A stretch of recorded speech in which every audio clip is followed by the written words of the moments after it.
1857 புரட்சிக்கான இந்திய புரட்சிக்கான வரலாற்றில் இராணுவ காரணங்களும் அமைந்தன. அவை வணிகக் குழுவில் இராணுவ அமைப்பில் பணியாற்றிய இந்திய படைவீரர்கள் பல்வேறு வேற்றுமைகளும் உட்படுத்தப்பட்டனர்.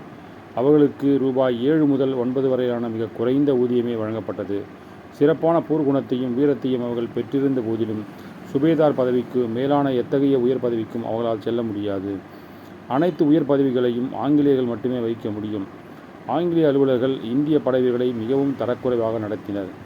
வங்காள இராணுவ பிரிவின் பெரும்பகுதியான 3 பங்கு 3:5 அயோத்தியிலிருந்தும் வடமேற்கு மாகாணங்களிலிருந்தும் வேலைக்கு எடுக்கப்பட்டவர்கள். அப்பிரிவின் முஸ்லிம்கள் டல்ஹௌசி அயோத்தியை இணைத்து கொண்டதை விரும்பவில்லை. 1854 ஆண்டு இயற்றப்பட்ட இந்திய அஞ்சல் சட்டம் நீண்ட காலமாக படைவீரர்கள் அனுபவித்து வந்த இலவச தபால் சலுகையை நிறுத்தியது.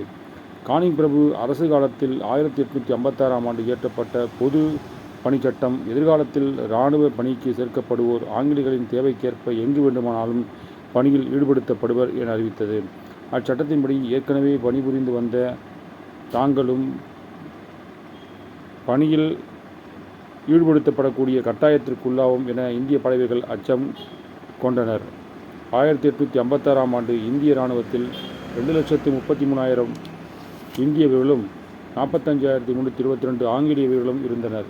தீர்க்கப்படாத பல குறைகளுடன் செயல்புரிந்து வந்த இந்திய வீரர்களின் எண்ணிக்கை பலம் அவர்களை புரட்சியில் ஈடுபட வைத்ததற்கான தைரியத்தை அளித்தது.